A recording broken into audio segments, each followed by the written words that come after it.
हरियाणा विद्यालय शिक्षा बोर्ड भिवाड़ी,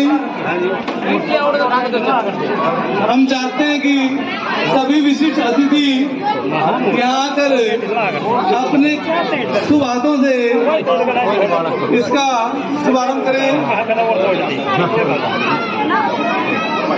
उनके हाथों से रखी गई नींव हमेशा के लिए अमर हो जाएगी। और ये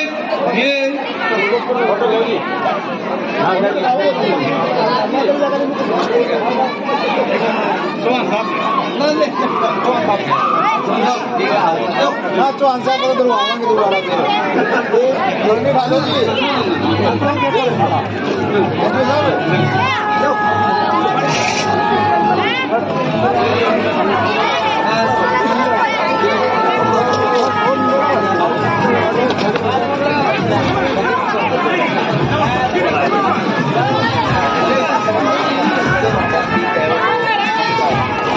आप सबका हार्दिक धन्यवाद। इन्होंने डॉक्टर बी.आर. अम्बेडकर भवन जहाँ पर लाइब्रेरी बनने वाली है उसका दोबारा से कार्य शुरू किया गया है। अपने शुभ हाथों से शुभारंभ किया है।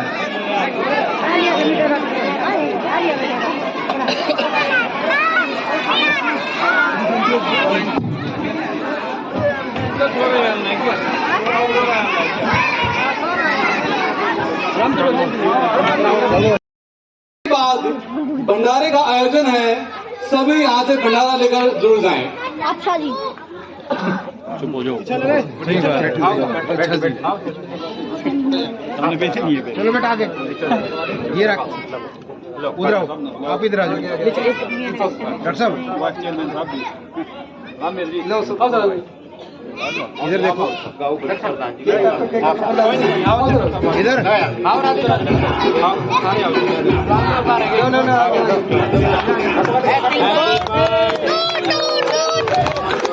Happy birthday to you. Happy birthday. Doctor B R. Ambedkar Kalyan Samiti के सभी सदस्य ऊपर आ जाएं स्टेज पर।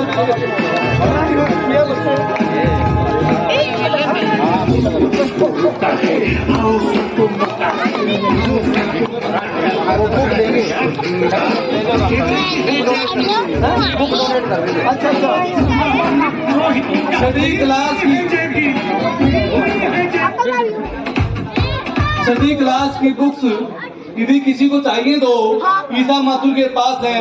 ये अपने बुक्स को दान करना चाहती है। ये सबसे बड़ा दान है आज के दिन।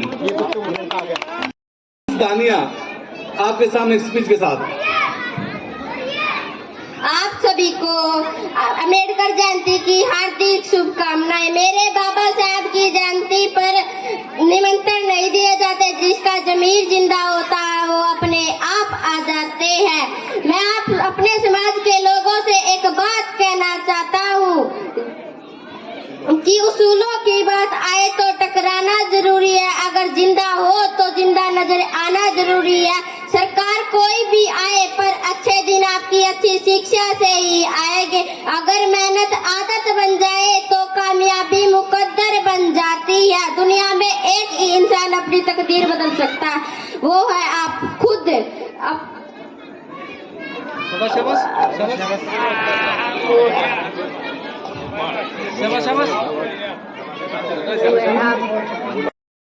आज उस महान व्यक्तित्व को मैं प्रणाम करता हूं जिसे हरियाणा ही नहीं, हिंदुस्तान ही नहीं, सारे संसार में पूजा जाता है। आज उसके संघर्ष से हम सांस ले रहे हैं, जिसने हमारे शिक्षा को महत्व दिया है। शिक्षा ही जीवन है, शिक्षा ही सब कुछ है, शिक्षा के बिना कुछ भी नहीं है। हमारे बाबा साहब कहते थे कोई मंदिर ना पूजो, कोई मस्जिद ना पूजो, सिर्फ किताबों की पूजा करो। उसे आज हम ऐसा महसूस कर रहे हैं सभी जो हमारे पूजनीय हैं। तो धन्य है ऐसी माता जिसने ऐसे सपूत को जन्म दिया है। जिसके सारे संसार में डंका बजता है, ये हमारे नवीन जी हैं। ये सभी मैं भी हूँ, सभी बाबा साहब की देन है। तो बाबा साहब ने रोंगटे खड़े हो जाते जब उनकी कहानियां पढ़ते हैं। इतने अत्याचार, इतने शोषण हुए उनके कारण, उनके साथ, फिर भी उन्होंने कभी बदला लेने की नहीं सोची, बदलाव की सोची। तो उसने सारे संसार में बदलाव लाया है। तो हम उसके आभारी हैं जो हमारे बच्चे खुली हवा में सांस ले रहे हैं। तो हमारी ये माताएं बहनें बेटी हैं। तो मैं भिवानी बोर्ड का वाइस चेयरमैन हूँ। कोई भी सरकारी स्कीम हो, आधी रात ना हो तो किसी को भेजो तो हम उनको पूरा करके देंगे। तो कोई भी मतलब किसी भी प्रकार की किसी को किसी भी देरी नहीं लगाएंगे। और मैं उस बाबा साहब के स्कूल के पहले ही दिन का जिक्र करना चाहता हूं कि जो उन्होंने यातनाएं सहन करी। बाबा साहब जब राव सकपाल जी अपने बेटे को स्कूल में एडमिशन कराने के लिए जाते, गोल मटोल लड़के को लेके जाते, एक स्कूल में गए, दूसरे स्कूल में गए, जब उसकी जाति पूछी जाती तो स्कूल के अंदर एडमिशन नहीं होता था। तीसरे स्कूल में गए, चौथे स्कूल में गए, किसी भी स्कूल के अंदर उस बच्चे का दाखिला नहीं होता है। और जब राव सकपाल जी हार थक के एक मिलिट्री स्कूल के अंदर गए, मिलिट्री स्कूल के अंदर गए तो उन्होंने भी फार्म भरा गोल मटोल लड़के का और एडमिशन लेने के लिए एग्री हुए। जब जाति का कॉलम आया तो महार जाति थी। तो उन्होंने कहा कि सतपाल जी हम आपके बेटे का एडमिशन नहीं कर सकते। क्यों नहीं कर सकते? नहीं कर सकते, हमारे मैनेजमेंट का ये रुतबा है। तो साथियों, एक्स सर्विस होने के नाते उस बच्चे का एडमिशन हुआ और उस एडमिशन के साथ 5 शर्तें लगी जो आज आपके बेटे की नहीं लगती, आपके बच्चे की नहीं लगती। 5 शर्तें कौन सी थी? ये बच्चा क्लास के अंदर नहीं बैठेगा, पहली शर्त। आज किसी स्कूल का अध्यापक यदि कंडीशन लगाए तो हम अपने स्कूल, उस स्कूल में अपने बच्चे का एडमिशन नहीं ले सकते। पहली कंडीशन ये है कि स्कूल के अंदर बैठेगा नहीं, स्कूल के कमरे के अंदर नहीं आएगा। दूसरी शर्त, ये ब्लैक बोर्ड के ऊपर कोई क्वेश्चन नहीं पूछेगा। तीसरी शर्त, ये इन बच्चों के साथ बैठकर खाना नहीं खाएगा। चौथी शर्त जो सबसे महत्वपूर्ण है कि इन बच्चों के साथ खेलेगा नहीं। और 5वीं शर्त, जो ये घड़े के अंदर पानी है ये अपने आप छूकर पिएगा नहीं, यदि पियन नहीं आएगा तो पानी नहीं मिलेगा।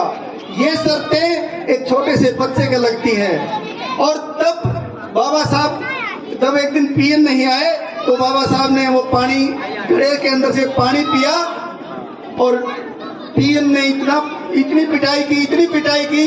घर आने के बाद माँ के जो आंचल में आके रोने लगा। माँ, सभी बच्चे पानी पी रहे थे, जब मैंने प्यास लगी, जब मैंने पानी पिया और एक अध्यापक ने मेरे बहुत जोर जोर से मारे। क्यों मारे? माँ भीमाबाई कहने लगी, बेटा इस बात का मुझे भी ज्ञान नहीं है, इस बात का मुझे भी ज्ञान नहीं है, पानी के बदले तेरे डंडे क्यों बरसाए। तो उस छोटे से बच्चे ने छोटी सी प्रॉब्लम को अपने जहन में उतारा कि माँ जब मैं बड़ा होऊंगा तो समाज के लिए ये पानी न्यौछावर करूंगा। जो आज बिस्लेरी का पानी पी रहे हो ये बड़े बाबा साहब की देन है। जब आपका बच्चा अच्छे स्कूल के अंदर टाई बेल्ट लगा कर जाता है तो ये बाबा साहब की देन है। जब आपका बच्चा मेरिट में अव्वल आता है ये आपके बाबा साहब की देन है। बहनों, मैं आज नम्र निवेदन करना चाहता हूं कि जो जो प्रॉब्लम, जो जो समस्याएं मेरे बाबा साहब के जीवन में आई, आप उन शिक्षाओं से शिक्षा लेकर आप अपने घर में अपने बच्चे को उस माँ भीमाबाई जैसी त्याग और तपस्या कर कर अपने बच्चे को पढ़ाओ। त्याग और तपस्या करके बच्चे को पढ़ाओगे तो शिक्षा ही एक ऐसा माध्यम है जो अपने बच्चे को, जो अपने परिवार में ऊपर उठाएगा। साथियों, हमने माँ भीमाबाई जो 5.5 साल उसके साथ रही, 5.5 साल के बाद जिस बच्चे की माँ ही एक्सपायर हो गई और उसके बाद उसकी बुआ ने पाला, 5.5 साल के बच्चे के अंदर माँ ने वो गुण भर दिए जो आगे चलकर हमारा उद्धार करके गए। एक माँ भीमा बाई थी कि बेटा आज स्कूल में जा रहे हो, मेरी एक बात मान के चलना, किसी से झगड़ा मत करना। एक बात अपने बेटे को कहती है कि बेटा स्कूल में प्रॉब्लम आएंगी, बहुत समस्याएं आएंगी, आगे बढ़ना है तो कम से कम किसी के साथ झगड़ा मत करना। तो बाबा साहब भीमराव अम्बेडकर के जीवन में बहुत सी समस्याएं आई, किताबें उसकी फाड़ दी गई, क्लास के अंदर से उसको पीटा गया, पानी उसको नहीं मिला, बच्चे टीचर उसके साथ बात नहीं करते। और साथियों एक और बात अजीब सी बात है कि एक साथ में बैग और एक बैग और लेके जाता था, जिस बैग में क्या था, उसकी बोरी, जिस पे बैठने के लिए बोरी। साथियों जो कमरे के अंदर बाहर बैठ के पढ़ा हो बच्चा, और वो बच्चा इतना अव्वल आया, एक क्लास नहीं, दो क्लास नहीं, एक डिग्री नहीं, दो डिग्री नहीं, वो बाबा साहब ऐसा कोई भी सब्जेक्ट नहीं छोड़ा उन्होंने जिस सब्जेक्ट में उन्होंने शिक्षा हासिल नहीं की, पीएचडी हासिल नहीं की। साथियों मैं बताना चाहता हूँ आज हम एक डिग्री लेकर, ज्यादा से ज्यादा 2 डिग्री लेकर बहुत ही साधन संपन्न है। मेरे बाबा साहब के पास 32 डिग्री हासिल थी, 32, 9 भाषाओं का ज्ञान, 9 भाषाओं का ज्ञान। बाबा साहब के बारे में आप सोचते होंगे कि बाबा साहब केवल इतिहासकार थे, बाबा साहब ने संविधान लिखा। एक छोटी सी घटना का जिक्र करना चाहता हूं साथियों। जब बाबा साहब बैरिस्टर बनकर हमारे पास आए महाराष्ट्र के अंदर, तो एक सेठ का लड़का था, उस सेठ के लड़के को कोर्ट ने फांसी की सजा मुकर्रर कर दी। फांसी की सजा मुकर्रर कर दी कि फांसी होगी, और उसके माँ बाप का इकलौता बेटा, जिस सेठ का इकलौता बेटा हो और वो फांसी पर चढ़ जाए तो उससे ज्यादा बुरी कोई हो नहीं हो सकती। तो वो बड़े बड़े वकीलों के पास गए, उन वकीलों ने उसका केस पढ़ा और कहने लगे नहीं, इसमें कुछ कोई कर ही नहीं सकते, फांसी होगी, इसमें कुछ कर नहीं सकते। तो हार थक के जब बड़े बड़े चैम्बरों में वो बड़े बड़े वकीलों के पास गए तो किसी ने उसका केस लेने से मना कर दिया। तो सेठ और स्टार्टी कहने लगे हम अपनी पूरी की पूरी प्रॉपर्टी उस वकील के नाम करा सकते हैं जो हमारे बच्चे की जान बचा सकता है। तो कोई भी उसके लिए तैयार नहीं हुआ। आखिर में मजाक के तौर पर कोर्ट में क्या कहा कि तेरा केस तो वो लड़ सकता है जो बाहर बैठा है तख्त पर। एक कमेंट पास करा कि वो तेरा केस लड़ सकता है। वो माँ बाप उसके पास गए कि वकील साहब आपने हमारा केस लड़ना बेटे का। बाबा साहब ने कहा देखो केस, गर्दन हिलाई कि इसमें कोई अंत नहीं है, इसमें कोई, ये तो फैसला जो अटल है ये होगा। उस सेठ ने कहा कि अंदर वाले आपके बारे में कहते हैं कि हमारे सबसे बड़ा वकील तो वही है। कमेंट करा था कि वही लड़ सकता है और कोई नहीं लड़ सकता। बाबा साहब ने दोबारा गौर से किया, किसने कहा? जो अंदर बैठे हैं बड़े बड़े वकील। उसने कहा कि मैं, हमारे सबसे बड़ा वकील तो वो बाहर बैठा है। उसने कहा कि हाँ मैं तुम्हारा केस लड़ूंगा। उस केस लड़ने के लिए यस कर लिया बाबा साहब ने। और जब पहली पेशी आई तो जज साहब ने उसकी डेट मुकर्रर कर दी कि फलानी तारीख को फांसी होगी। बाबा साहब ने एक शब्द भी नहीं कहा। और जब जैसे ही कोर्ट से बाहर आए, बाबा साहब को कहने लगे कि आप तो कह रहे थे कि मैं केस लड़ूंगा, आप एक शब्द भी नहीं बोले, आप तो एक शब्द भी नहीं बोले, इस हिसाब से तो हमारा बेटा फांसी पर चढ़ जाएगा। जिस दिन फांसी की डेट मुकर्रर हुई उस दिन सभी तैयारियां कर दी गई। फांसी के फंदे पर तख्त के ऊपर खड़ा किया गया और जो एप्रिन डालते हैं गर्दन के ऊपर वो भी डाल दिया गया। और फांसी जैसे ही रस्सी, फांसी का रस्सा उनके गले के अंदर आया, जज साहब ने ऐलान किया कि फांसी दे दी जाए। जैसे ही जलाद खींचने लगा, रोक दो, इस फांसी को रोक दो। आपने कहाँ लिखा है इस बच्चे की जान लेनी है? आपने कहा कि फांसी देनी है, गर्दन तक फांसी आ गई। इसके बाद आपने कहाँ लिखा हुआ कि जान देनी है? जान का तो जिक्र किया ही नहीं। तो साथियों उस बच्चे की जान बचाई बाबा साहब ने। उसके बाद एक रूल के अंदर अमेंडमेंट हुआ, उसके बाद एक रूल में अमेंडमेंट हुआ, हैंगिंग टिल टू डेथ, मृत्यु तक इसको फांसी दी जाती है। वो लाइन बाबा साहब के बाद लिखी गई। साथियों ऐसे वकील थे, वकालत के अंदर कभी केस नहीं हारे। ऐसे हमारे बाबा साहब एक लॉयर थे, बहुत बड़े बैरिस्टर थे। साथियों, मैं ये कहना चाहता हूँ कि आप अपने बच्चे के बारे में जो बाबा साहब कहते थे कि आपके पैरों में, आपके बच्चे के पैरों में जूते हो या ना हो, आपके बच्चे के हाथ में किताब जरूर होनी चाहिए और किताब जरूर होनी चाहिए। मैं तो साथियों एक और निवेदन करना चाहता हूँ, जैसे आज आपने मोमबत्ती लगाकर बाबा साहब के जन्म की शुरुआत करी है और केक भी शायद आ रहा है, केक भी आ गया, तो मैं एक निवेदन करना चाहता हूँ, आप अपने बच्चे को आगे बढ़ाना चाहते हो तो एक बात मेरी ध्यान से सुनना। जिस दिन बच्चे का स्कूल के अंदर एडमिशन हो, 5 मोमबत्ती बाबा साहब के सम्मुख रखना, 5 मोमबत्ती बाबा साहब के सम्मुख लगाना और बच्चे से खिलाना, बाबा तेरी जय हो, बाबा साहब तेरी जय हो। ऐसे बोलना मेरे साथ, बाबा साहब तेरी जय हो, बाबा साहब तेरी जय हो। क्यों जय हो? कि आज आपके दिए हुए सहूलियत सहायता के अनुसार, दिए गए अधिकारों के अनुसार आज मेरा बच्चा एक बहुत बड़े स्कूल के अंदर प्रवेश करने जा रहा। बाबा तेरा धन्यवाद, बाबा तेरा धन्यवाद। हम क्या करते हैं, बाबा साहब की विचारधारा आपके घरों में लेके नहीं जाते। साथी केक थोड़ा सा ना, मैं साथियों मैंने अपने जीवन में बाबा साहब का पूर्ण रूप से जो विचार है ना अपने घर में लगाया, अपने परिवार पे ऊपर लागू किया। जब बच्चा स्कूल में गया तो बाबा साहब को नमन करके गया, जब मेरी बेटी बाबा साहब स्कूल में गई तो बाबा साहब को नमन करके गई, और मैं अपने बच्चे को गोदी में उठाकर बाबा साहब के रानी तालाब के ऊपर माला डलवाता था। एक बार मैं माला डलवाने लग रहा, गोदी में लेके, हाँ हमारे स्वर्गीय डॉक्टर मीठा साहब पहुंच गए। मीठा साहब कहने लगे, अरे बच्चे से माला डलवा रहे हो? हाँ अंकल जी, क्योंकि वो हमारे पारिवारिक डॉक्टर भी थे, डॉक्टर मीठा जी। तो उन्होंने कहा कि ये बच्चा, डॉक्टर मीठा के विचार थे ये बच्चा आगे चलकर बहुत बड़ा अच्छा ऑफिसर बनेगा, क्योंकि इसके अंदर संस्कार अच्छे डाले जा रहे हैं। तो साथियों, मैं आपको बता देना चाहता हूँ कि बाबा साहब की विचारधारा लेकर आज मेरे घर में आज बहुत बड़ी ईमानदारी की सरकार से आज आपका बेटा हरियाणा के अंदर 2nd रैंक के साथ HCS में नॉमिनेट हुआ है। ये बाबा साहब की देन है। मेरी बेटी क्लास मतलब इंडिया लेवल के ऊपर मेडिकल साइड में पहले नंबर पर फरीदाबाद के अंदर MBBS फाइनल के अंदर है।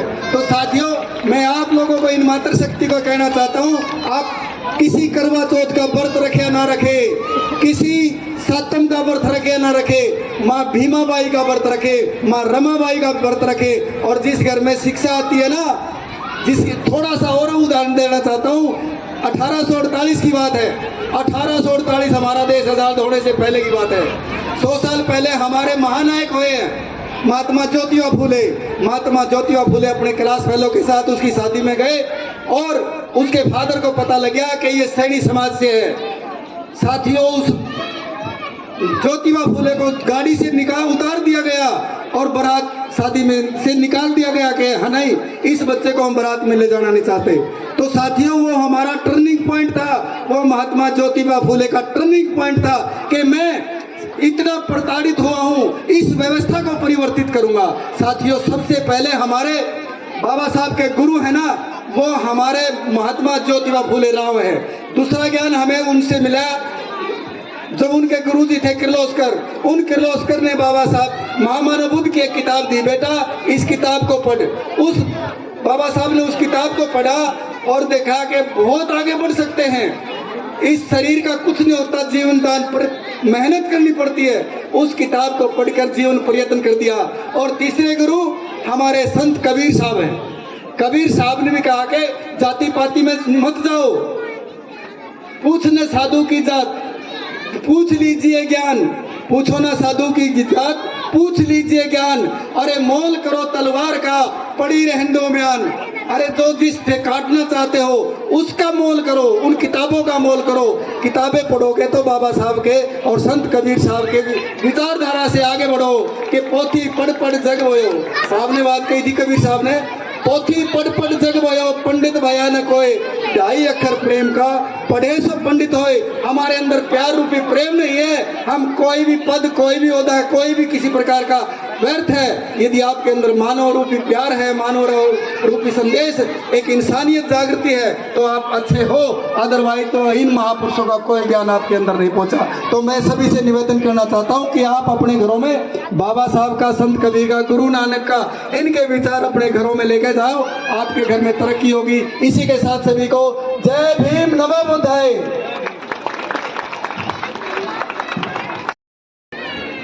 मेरे लिए आज बहुत ही गर्व और सम्मान की बात है कि आज हम सभी भारत रत्न डॉक्टर भीमराव अंबेडकर जी की जयंती के अवसर पर एकत्रित हुए। सबसे पहले मैं हमारे कार्यक्रम के मुख्य अतिथि, सरलता, सज्जनता और विविधता की प्रतिमूर्ति हमारे माननीय डॉक्टर कृष्णलाल मिड्डा जी, जो हरियाणा विधानसभा के डिप्टी स्पीकर हैं, उनके पुत्र रुद्राक्ष मिड्डा जी, और हमारे डॉक्टर भीमराव अंबेडकर कल्याण समिति के प्रधान श्री राधेश्याम शर्मा जी का इस पावन अवसर पर हार्दिक अभिनंदन करता हूँ। मंच पर विराजमान retired deputy director doctor Wazir Chauhan ji, vice chairman HBSC Satish Sahpur ji, पूर्व पार्षद हंसराज सैनी जी, समाज सेवी सेवा सिंह जी, अतुल गुंबर जी, रामेर वर्मा जी, मंच पर विराजमान अन्य सम्मानित गणमान्य सभी को अभिनंदन। हर वर्ष 14 अप्रैल को हम अंबेडकर जयंती के रूप में मनाते हैं, जो हमें उनके द्वारा किए गए संघर्षों और योगदानों की याद दिलाती है। डॉक्टर अंबेडकर न केवल भारत के संविधान निर्माता थे, बल्कि एक महान समाज सुधारक, शिक्षाविद और मानवाधिकारों के प्रबल पक्षधर भी थे। उनका जीवन संघर्षों से भरा हुआ, लेकिन कभी उन्होंने हार कभी नहीं मानी। उन्होंने हमेशा शिक्षा, समानता और न्याय की बात की। वे कहते थे, शिक्षा वह शस्त्र है जिससे आप दुनिया को बदल सकते हैं। डॉक्टर अंबेडकर ने हमेशा कहा कि समाज में कोई भी व्यक्ति ऊंच नीच, जात पात या अमीरी गरीबी के आधार पर छोटा या बड़ा नहीं होता। उन्होंने अपने जीवन से यह साबित कर दिया कि अगर इरादे मजबूत हो तो कोई भी मंजिल दूर नहीं होती। डॉक्टर भीमराव अंबेडकर का जन्म 14 अप्रैल 1891 को मध्य प्रदेश के महू नामक स्थान पर हुआ। उन्होंने जीवन भर जातिवाद, भेदभाव, सामाजिक अन्याय के खिलाफ आवाज उठाई। उन्होंने कहा था, हम सबसे पहले और अंत में भारतीय हैं। डॉक्टर अंबेडकर ने भारतीय संविधान की रचना की, जो आज भी हमारे लोकतंत्र की रीढ़ है। उन्होंने समानता, स्वतंत्रता, बंधुत्व जैसे मूल्यों को हमारे संविधान में स्थान दिया। उन्होंने न केवल दलित समाज को अधिकार दिलाए, बल्कि पूरे देश को न्याय और समानता की दिशा दिखाई। उनका जीवन हमें सिखाता है कि शिक्षा, संघर्ष और आत्मसम्मान के माध्यम से हम किसी भी कठिनाई को पार कर सकते हैं। उन्होंने खुद कहा था, शिक्षित बनो, संगठित रहो और संघर्ष करो। आज के इस पावन अवसर पर हम सभी को उनके दिखाए मार्ग पर चलने का संकल्प लेना चाहिए, बिना किसी भेदभाव के एक समान और न्यायपूर्ण समाज की स्थापना के लिए। अंत में मैं डॉक्टर अंबेडकर जी को नमन करते हुए यही कहना चाहूंगा, जय भीम, जय भारत। धन्यवाद।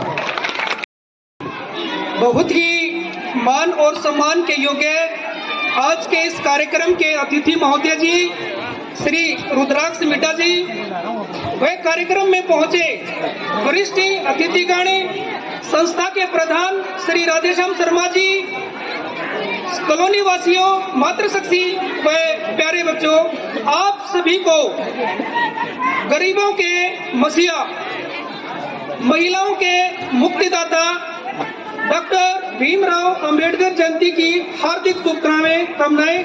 आपका यहाँ पहुँचने पर हार्दिक अभिनंदन है, हार्दिक स्वागत है। मैं आपको बता देना चाहता हूँ, सभी ने विस्तार से बताया अंबेडकर जी के बारे में।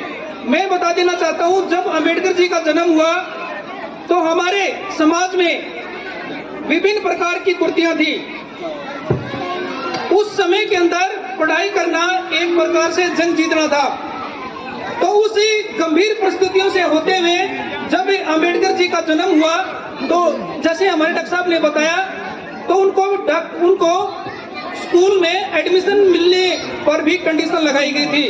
तो मान लीजिए कि वे उस समय कितना खतरनाक समय हुआ होगा। कोई भी जो हमें हर साल कार्यक्रम करते हैं, तो इनका महत्व होता है कि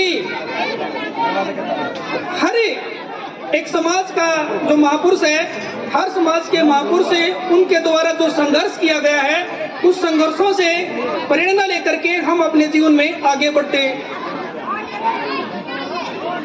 सकते हैं। तो मैं बता देना चाहता हूं कि जब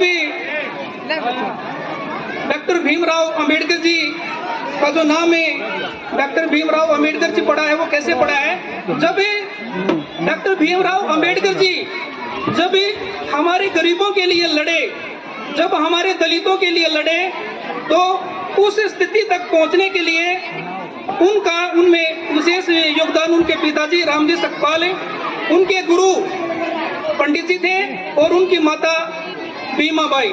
तो इसीलिए माँ से भीमा और अंबेडकर उनके गुरु का नाम था और रामजी सकपाल उनके पिताजी का नाम था। वो उनके जीवन के एक संकेत थे, वो उनके जीवन की एक बहादुरी का। तो हम भारत के संविधान के रचयिता, भारत रत्न, जिन्होंने समाज को एक नया रास्ता दिखाने का काम किया, बाबा साहब भीमराव अंबेडकर जी की जयंती के उपलक्ष्य में हम सभी उपस्थित हुए हैं। मैं आप सभी को पहले तो मेरे पिताजी deputy speaker doctor Kishanlal Midda ji की तरफ से जयंती की बहुत बहुत बधाई एवं हार्दिक शुभकामनाएं देता हूं। बाबा साहब हम सब पर अपनी कृपा इसी तरह बनाए रखें। बाबा साहब का जन्म 14 अप्रैल 1981 मध्य प्रदेश में हुआ। वो एक समाज सुधारक थे। उन्होंने भारत के संविधान को बनाया और उन्होंने कभी किसी चीज से वो नहीं करा। जब वो कानून मंत्री थे तो उन्होंने इस्तीफा देने का काम किया। और मैं तो यही कहना चाहता हूं कि हम सबको बाबा साहब ने जातिवाद से ऊपर उठकर समाज को सुधारने की कोशिश की। हमें उनके पद चिन्हों पर चलते रहना चाहिए। बाबा साहब कहते हैं शिक्षा वो शेरनी का दूध है, शिक्षा वो शेरनी का दूध है, जो पिएगा वह धाड़ेगा, जो पिएगा वह धाड़ेगा। शिक्षा ही सब कुछ है, क्योंकि बच्चा जब छोटा जन्म लेता है तो पहला उसका पड़ाव ही शिक्षा होता है। शिक्षा से ही उसका जीवन चलता है। मैं आपको बताना चाहता हूं, मेरे दादाजी स्वर्गीय डॉक्टर हरिचंद मिड्डा जी ने शिक्षा में, जब 2014 में कांग्रेस की सरकार थी, तो कांग्रेस की सरकार 2014 में इस यूनिवर्सिटी को रीजनल सेंटर छोड़ गई थी। मेरे दादाजी ने माननीय मुख्यमंत्री मनोहर लाल जी से उस टाइम प्रार्थना की कि बच्चों के लिए, बच्चों को बाहर जाना पड़ता है, इस यूनिवर्सिटी को रीजनल सेंटर से यूनिवर्सिटी में तब्दील कराने का काम किया। आप खुद देख सकते हैं, जींद के बच्चों को ना चंडीगढ़ जाना पड़ता, ना दिल्ली जाना पड़ता, जींद का बच्चा जींद में पढ़ सकता है। हम सबके लिए खुशी की बात है। मेरे पिताजी के प्रयासों से जींद में बाबा साहब भी एक वकील थे, वकालत की पढ़ाई भी जींद में स्टार्ट हो गई है चौधरी रणवीर सिंह यूनिवर्सिटी में।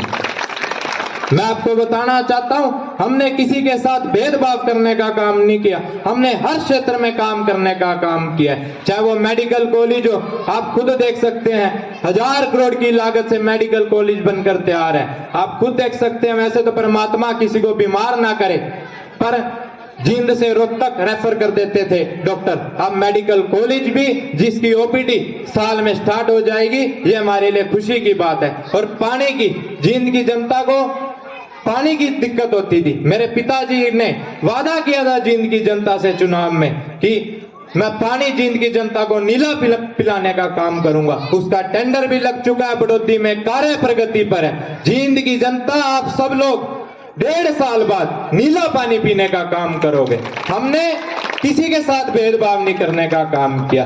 खिलाड़ियों की बात हो तो एकलव्य स्टेडियम में सिंथेटिक ट्रैक की खिलाड़ी को भी बाहर जाना पड़ता था, नरवाना जाना पड़ता था। जींद के खिलाड़ी जींद में प्रैक्टिस कर सकेंगे। रोडों की बात हो तो आप खुद देख सकते हैं, जींद की सारी सड़कें सीसी की सड़कें। महापुरुषों की बात हो तो हमारी सरकार ने महापुरुषों को सम्मान देने का काम किया।